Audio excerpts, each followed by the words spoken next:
Bonjour à tous, c'est Alex d'excelformation.fr et dans cette vidéo, je vais vous présenter une série d'astuces qui va vous permettre de booster votre productivité sur Excel afin de pouvoir en faire plus rapidement. Alors vous trouverez très régulièrement de nouvelles vidéos sur la chaîne, alors pensez à vous abonner et surtout à activer la clochette de notification afin d'être sûr de ne manquer aucune astuce et de devenir rapidement un pro d'Excel.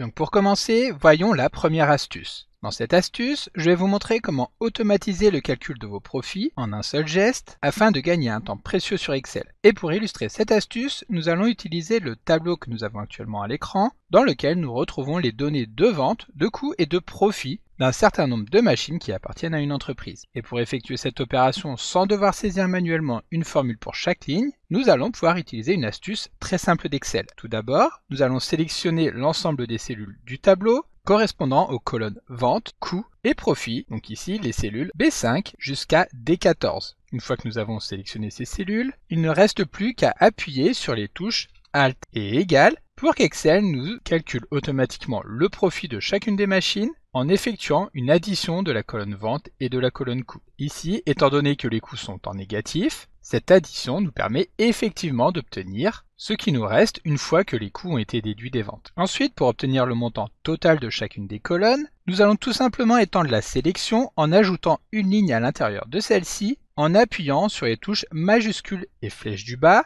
afin d'intégrer la ligne des totaux dans la sélection. Une fois que cela est fait, nous réitérons l'opération en appuyant encore une fois sur Alt égal. Maintenant, imaginons que nous souhaitions connaître non pas le total comme nous l'avons ici de chacune des colonnes, mais le montant moyen que cela représente afin d'évaluer la rentabilité relative de nos machines. Même s'il n'existe pas de raccourci clavier pour effectuer cette opération comme nous venons de le voir pour le calcul des sommes, Excel va quand même nous faciliter grandement la tâche. Pour cela, nous allons sélectionner à nouveau les valeurs des trois colonnes en excluant cette fois des totaux. À ce moment-là, nous pouvons observer l'apparition d'une icône en bas à droite de la sélection, qui est l'icône de mise en place d'une analyse rapide. Dans le groupe Totaux, nous allons retrouver Moyenne. Il va nous suffire de cliquer sur ce bouton pour calculer la moyenne. Sauf que ici, étant donné que nous avons déjà des valeurs à l'intérieur de la ligne totale, Excel nous informe que nous allons écraser les données si nous validons en appuyant sur OK. Ici, pas de problème, c'est bien ce que nous voulons, donc nous appuyons sur OK. Et maintenant, Excel remplace les totaux par les valeurs moyennes de chacune des colonnes. De cette manière, en seulement quelques secondes, nous avons mis en place une analyse précise de la performance moyenne des machines qui va permettre de les comparer les unes par rapport aux autres. Dans cette astuce, je vais vous montrer comment filtrer automatiquement un tableau de données en fonction de valeurs saisies dans des cellules. Ici, donc en fonction des dates que nous avons dans les cellules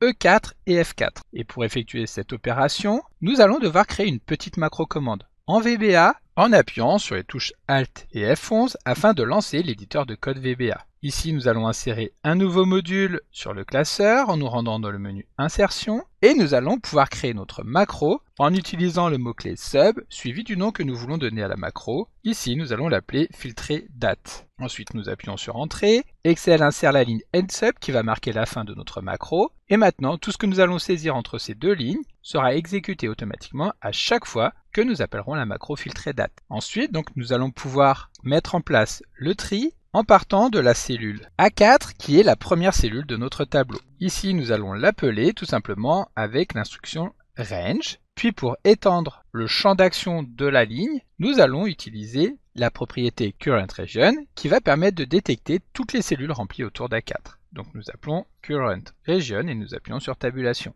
Il ne reste plus maintenant qu'à appeler la méthode autofilter qui permet de mettre en place un filtre sur la plage des cellules que nous venons de définir. Donc point autofilter. Ensuite, lorsque nous saisissons l'espace, nous retrouvons la liste de tous les arguments qui vont nous permettre de paramétrer ce filtre. Tout d'abord, nous allons vouloir que le filtre s'applique à la première colonne de notre base, donc nous allons spécifier la valeur 1 qui correspond à la colonne des dates. Ensuite, nous passons au deuxième argument qui va nous permettre de définir le premier critère de filtrage, dans lequel nous allons définir que la valeur de la cellule que nous souhaitons conserver à l'écran doit au moins être égale à la valeur de la cellule E4. Donc pour cela, nous tapons supérieur ou égal entre guillemets, et nous allons accoler juste après le résultat contenu dans la cellule E4. Sauf que ici, nous allons récupérer une valeur formatée en tant que date. Or, pour pouvoir le mettre en place ici directement dans le filtre, nous allons devoir la convertir en tant que date VBA en utilisant pour cela la fonction VBA format qui permet de définir un format particulier, c'est-à-dire sous le format mm/dd/YY, c'est-à-dire les mois sur 2 caractères, les jours sur 2 caractères et enfin les années sur 4 caractères. Nous fermons les guillemets et la parenthèse. Et maintenant, nous allons pouvoir passer à l'argument suivant qui va nous permettre de spécifier que nous voulons utiliser 2 critères en particulier et donc nous choisissons la valeur XLEnd qui permet de combiner ces 2 critères de manière simultanée. Et donc maintenant, le critère 2 va nous permettre de vérifier que la valeur est inférieure ou égale cette fois-ci à la valeur de la cellule F4. Donc ici, nous allons tout simplement sélectionner ce que nous avons calculé juste avant pour vérifier que la valeur était supérieure à la cellule 4. Nous allons le coller et de cette manière, il ne nous restera plus qu'à inverser le signe, mais également la référence à la cellule. Ce n'est pas E4 mais bien F4. Et voilà, notre macro est maintenant terminée. Pour la tester, il suffit de revenir sur la feuille de calcul, vérifier les dates que nous saisissons. Donc imaginons ici que nous voulons uniquement obtenir les lignes qui correspondent aux ventes qui vont du 15 janvier jusqu'au 30 janvier. Ensuite, nous appuyons sur Alt F8 afin de lancer la fenêtre d'exécution des macros. Nous choisissons la macro filtrée date et lorsque nous cliquons sur exécuter, si tout va bien, seules les dates qui correspondent à l'intervalle que nous avons défini seront affichées à l'écran. Crypter des informations en base64 dans Excel, c'est possible et je vous montre comment. La méthode que nous allons découvrir dans cette astuce va consister à détourner une méthode de conversion de n'importe quelle donnée binaire, qu'il s'agisse d'images, de fichiers ou même de texte, en une chaîne de caractères standard et totalement illisible. Cette approche nous permet donc d'encoder des données sensibles ou de manipuler des flux de données directement à l'intérieur des classeurs Excel. Et pour illustrer cette astuce, nous allons utiliser le tableau que nous avons actuellement à l'écran, dans lequel se trouve une série de textes que nous allons vouloir encoder. Pour effectuer cette opération d'encodage et les rendre illisibles, il va tout simplement nous suffire d'appeler la fonction encoder base64 et de passer en argument le texte à encoder. Donc ici le texte de la cellule A5. Cela étant fait, nous validons en appuyant sur Entrée et comme vous pouvez le voir, le texte est maintenant totalement illisible. Il s'agit uniquement d'une série de caractères les uns à la suite des autres. Nous allons étendre la formule sur toutes les cellules de la colonne pour effectuer la même opération sur tous nos textes. Cela étant fait, si nous voulons partir d'un texte qui est déjà encodé et le rendre à nouveau lisible, nous allons cette fois-ci utiliser la fonction décoder base64 et passer en argument un texte déjà converti en base64. De cette manière, lorsque nous allons étendre la formule sur toutes les cellules de la colonne, nous obtiendrons à nouveau la correspondance réelle de ces textes. Alors pour comprendre le fonctionnement de ces 2 fonctions, nous allons nous rendre dans l'éditeur de code VBA en appuyant sur Alt F11. Nous allons nous placer dans le premier module et nous retrouvons ici nos 2 fonctions, encoder base64 et décoder base64. Alors si vous voulez répliquer ces formules, n'hésitez pas à mettre pause sur la vidéo afin de pouvoir les recopier. Et donc maintenant, voyons très rapidement comment celle-ci fonctionne. Cette première fonction, encoder base64, convertit un texte que nous passons en argument en base64 et le principe de celle-ci est donc de prendre ce texte, de le transformer en un flux binaire qui sera donc toujours sous la forme d'un texte que nous définissons en tant que texte UTF-8. Pour cela, nous utilisons donc l'objet adobeb.stream. Une fois que les données ont été récupérées, l'objet suivant, donc microsoft.xmldom, prend le relais pour réaliser l'encodage en définissant la propriété datatype que nous avons ici en base64. Et donc pour finir, nous allons nettoyer la chaîne de caractères que nous avons grâce à la fonction mid qui permet de supprimer les caractères d'entête technique générés par l'objet XML et ensuite la fonction replace élimine les sauts de ligne afin de fournir un résultat propre et exploitable. La seconde macro qui permet quant à elle de décoder réalise l'opération inverse, c'est-à-dire qu'elle prend en entrée un texte déjà converti en base64 afin de la convertir en un texte lisible. Dans un premier temps, nous retrouvons donc l'objet Microsoft XMLDOM qui permet de recréer un élément XML auquel est assigné le texte en base64. En définissant la propriété datatype sur base64, le décodage est automatiquement réalisé et la propriété noteTypeValue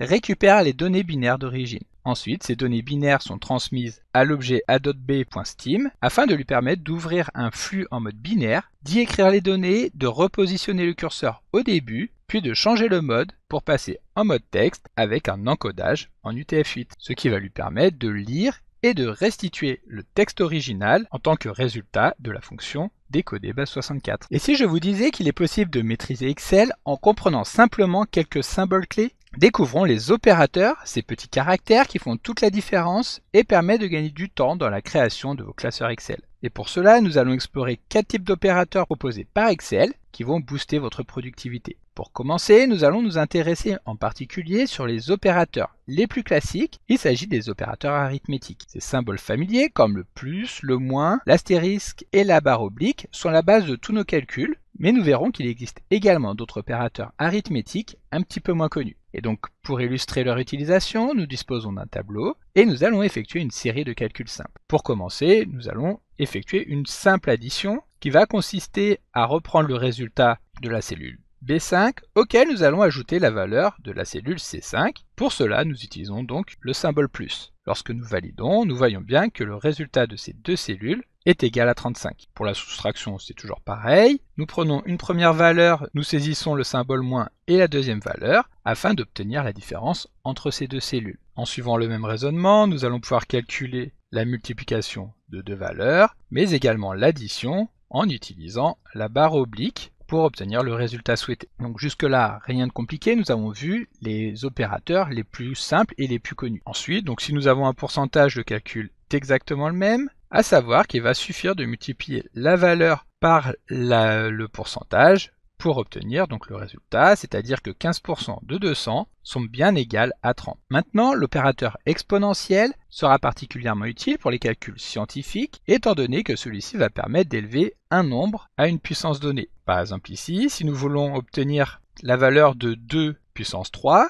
nous allons utiliser donc le symbole accent circonflexe en appuyant une fois sur la touche, puis en appuyant sur la touche espace afin de bien l'insérer directement au niveau de la barre des formules. Ensuite, donc, nous appuyons sur la valeur de la cellule C10 afin d'obtenir le résultat de 2 puissance 3, c'est-à-dire 8. Pour obtenir l'inverse, c'est-à-dire la racine énième d'un nombre donné, il n'existe pas d'opérateur direct dans Excel. En revanche, il suffit d'utiliser une puissance fractionnaire. Par exemple, pour calculer la racine carrée de 16, nous allons utiliser la formule qui consiste à prendre la valeur de la cellule B11, puis de calculer la racine de 1 divisé par le nombre que nous allons vouloir utiliser, donc ici 2. Nous fermons la parenthèse et nous validons, et effectivement, la racine carrée de 16 est bien 4. Alors enfin, il ne faut surtout pas oublier l'importance des priorités des opérations, en sachant que si dans cette formule, nous voulons prendre la valeur de la cellule B12, puis lui ajouter la valeur de la cellule C2 que nous multiplions par 2, Excel effectuera dans un premier temps la multiplication afin d'obtenir un résultat qu'il va ajouter à la cellule B12. En revanche, si nous prenons exactement la même formule, mais que nous insérons des parenthèses, donc ici, pour effectuer dans un premier temps l'addition de B13 plus C13, alors ce sera ce résultat qui sera ensuite multiplié par 2. Maintenant que nous avons découvert dans une astuce précédente les opérateurs arithmétiques, passons aux opérateurs de comparaison. Ces opérateurs, comme le signe égal, supérieur à ou inférieur à, nous permettent en effet de créer des tests booléens qui nous retourneront donc des valeurs qui seront soit égales à vrai, soit égales à faux. Par exemple, si ici nous voulons calculer si la valeur de la cellule B5 est bien égale à celle de la valeur de la cellule C5, il suffira d'utiliser le symbole égal. Ici, bien entendu, 10 est égal à 10 et donc le résultat retourné sera égal à vrai. En revanche, il suffit de modifier l'une des valeurs de ces cellules pour obtenir maintenant le résultat faux, étant donné que 10 ne sera jamais égal à 5. Alors il faut savoir que l'intérêt de ces tests sera ensuite de les intégrer par exemple dans une fonction de test comme la fonction si, qui permet de prendre des décisions en fonction du résultat de notre test. Donc ici nous nous plaçons sur la cellule D6, nous appelons cette fonction si, et nous allons donc effectuer le test qui consiste à vérifier si B6 est bien égal à C6. Lorsque ce sera le cas, donc nous pourrons taper le texte valeur égale. En revanche, lorsque ce ne sera pas le cas, que le résultat du test sera égal à faux, alors nous taperons le texte valeur différente. Ensuite, nous fermons les guillemets et la parenthèse, Et comme vous pouvez le voir ici, les valeurs sont bien égales. En revanche, si nous modifions la valeur de la cellule C6, le texte affiché dans la cellule D6 sera différent pour nous informer que ces valeurs ne sont pas égales. Donc comme nous l'avons vu juste avant, en plus de l'opérateur d'égalité stricte que nous venons de découvrir, nous pouvons également vérifier si une valeur est supérieure ou inférieure à une autre avec les signes supérieurs ou inférieurs. Donc ici, nous allons vouloir vérifier si A7 est supérieur à C7, ce qui est bien le cas ici. Et ensuite, nous allons vouloir savoir si B7 est cette fois-ci inférieur à C7. Encore une fois, le résultat retourné sera vrai. Nous pouvons également utiliser ces opérateurs pour des tests plus complexes, comme le test supérieur ou égal à, qui consiste tout simplement à ajouter juste après donc le symbole supérieur à le signe égal. Et donc maintenant, pour savoir si B9 est supérieur ou égal à C9, il suffit de valider, et encore une fois, ce résultat est vrai. De la même manière, nous allons pouvoir savoir si B10 est inférieur ou égal à C10. Un opérateur un petit peu moins connu, mais qui est pourtant très pratique, est l'opérateur de différence, qui permet de vérifier que deux valeurs sont bien distinctes l'une de l'autre. Pour cela, il suffit d'insérer un symbole inférieur à, puis un symbole supérieur à, entre les deux valeurs que nous voulons comparer. Ici, effectivement, ces deux valeurs sont bien différentes. Ensuite, pour des conditions plus complexes, nous pouvons combiner ces opérateurs avec des fonctions comme et ou ou, qui permettent soit de vérifier que deux conditions ou plus sont bien remplies. Donc ici, nous allons par exemple vouloir nous assurer que B12 est supérieur à 20, et en même temps, nous voulons également nous assurer que C12 est inférieur à 40. Donc nous utilisons pour cela la fonction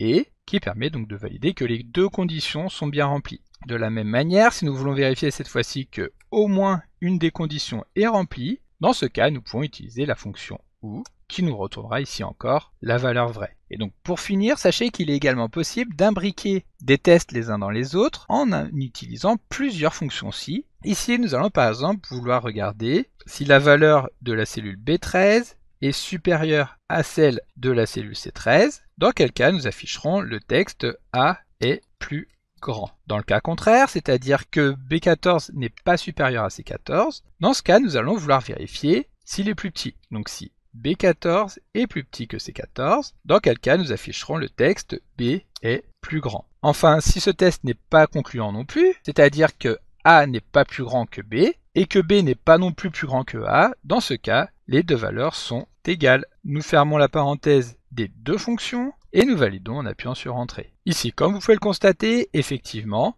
les deux valeurs sont égales. Si nous modifions la valeur de la cellule C14, alors dans ce cas, nous verrons que A est plus grand. Et si nous réduisons encore la valeur de la cellule B14, cette fois-ci, ce sera bien B qui sera le plus grand. Une autre famille d'opérateurs que nous n'avons pas encore découvert sont les opérateurs de référence. Ces derniers sont effectivement moins connus que les opérateurs arithmétiques ou de comparaison, mais nous les utilisons tous les jours sans même nous en rendre compte. Lorsque nous utilisons deux points, nous définissons une plage de plusieurs cellules en partant de la cellule de départ jusqu'à la cellule de fin. Par exemple ici, si nous voulons connaître le montant des ventes réalisées par la famille des claviers, nous cliquons sur la cellule B6 et nous allons glisser le curseur de la souris jusqu'à la cellule E6 afin qu'Excel puisse définir une plage de cellules séparées par les deux points. Lorsque nous validons, nous voyons que nous avons vendu pour 620 € de clavier. Maintenant, le point virgule va nous servir d'opérateur d'union pour additionner des cellules qui cette fois-ci ne sont pas adjacentes comme dans l'exemple que nous venons de voir juste avant. Par exemple ici, si nous voulons connaître la somme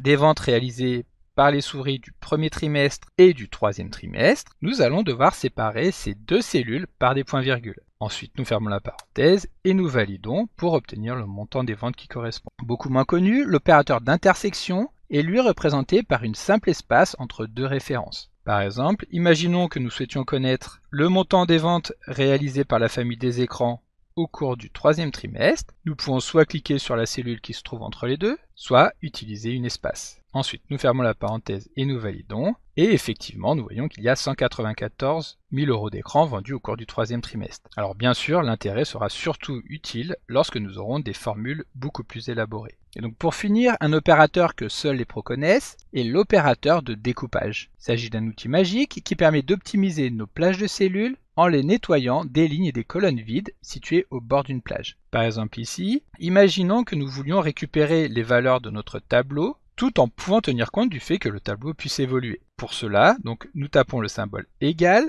nous saisissons les colonnes dans lesquelles se trouvent les données que nous voulons récupérer, et ici, juste avant les deux points, nous allons insérer un point et également un deuxième juste après. Lorsque nous validons, nous voyons que Excel va bien nous récupérer une plage de cellules qui correspond à notre tableau, mais que nous n'avons pas toutes les cellules vides qu'il peut y avoir soit au-dessus, soit en dessous des colonnes que nous avons sélectionnées. De cette manière, nous allons pouvoir également utiliser ce résultat pour déterminer une valeur en utilisant par exemple ici la fonction somme des cellules que nous avons dans nos colonnes B et E après avoir effectué le nettoyage des cellules vides. Ensuite, nous validons en appuyant sur Entrée et nous voyons que le montant total de nos ventes est ici de 2184 €, ce que nous pouvons constater en bas dans la barre d'état. Alors cet opérateur de découpage sera particulièrement utile lorsque nous travaillons avec des fonctions comme somme, NB ou moyenne, car il permet d'obtenir des calculs précis sur des données réelles sans être affecté par les cellules vides, ce qui dans un contexte professionnel devient indispensable lorsque nous automatisons des processus de traitement de données ou que nous créons des tableaux de bord dynamiques qui doivent s'adapter à des ressources de données variables. Continuons la découverte des opérateurs connus et inconnus d'Excel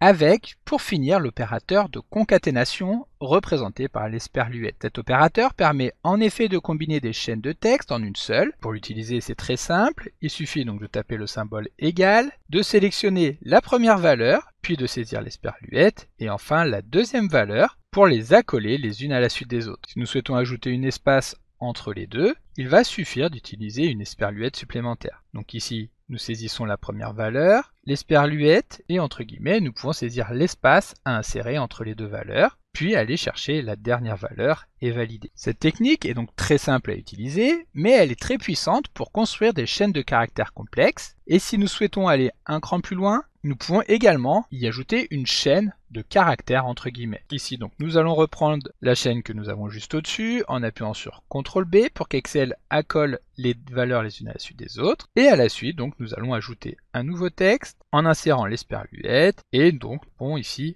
le texte à ajouter à la suite. Nous pouvons également mélanger des nombres et des textes en reprenant les deux valeurs que nous avons ici, c'est-à-dire 42 et jour, afin d'obtenir donc le texte de ces deux cellules. Si nous souhaitons ajouter non pas une espace entre les deux textes mais un retour à la ligne, nous allons pouvoir utiliser la fonction Excel unicart en lui passant comme argument 10 ce qui correspond au retour à la ligne. Donc ici nous récupérons la première valeur, c'est-à-dire ligne 1, esperluette et la fonction unicart de 10, puis une seconde esperluette nous permet d'aller récupérer la valeur B, et lorsque nous validons, nous voyons que ici les deux valeurs ont bien été saisies l'une à la suite de l'autre, mais il n'y a pas le retour à la ligne que nous souhaitons obtenir. Pour l'ajouter, c'est très simple, il suffit de s'en rendre dans le menu Accueil et de cliquer sur Retour à la ligne automatique et d'adapter automatiquement la hauteur de la ligne afin d'avoir les deux textes. Ici, nous avons un dernier exemple qui va nous permettre d'obtenir une valeur et son unité, donc ici le pourcentage, en utilisant exactement la même technique. Alors si nous voulons aller plus loin, nous pouvons également utiliser la fonction Excel concat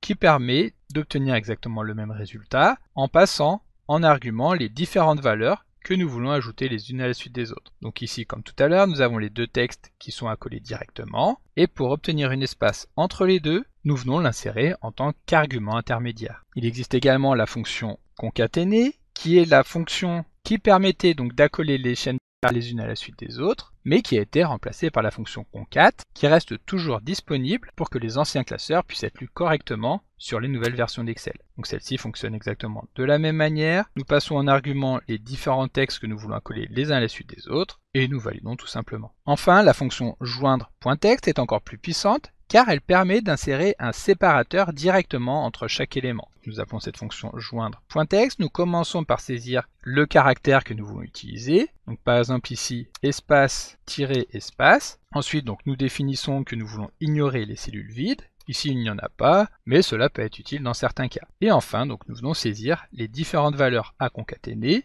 Donc comme d'habitude, vous pouvez télécharger le support de secours en suivant le lien que vous trouverez dans la description de la vidéo. Si la vidéo vous a plu, n'oubliez pas de la liker et de la partager à vos collègues et amis sur l'ensemble de vos réseaux sociaux. Et vous pouvez également me laisser vos impressions dans l'espace des commentaires, je lirai chacun d'entre eux et y répondrai avec plaisir. Évidemment, si ce n'est pas encore fait, abonnez-vous à la chaîne pour ne manquer aucune astuce. C'est également très important pour m'aider à gagner en visibilité afin de pouvoir développer la chaîne et continuer de vous proposer des tas de nouvelles vidéos. Merci d'avoir suivi cette vidéo et à très bientôt pour un prochain tuto.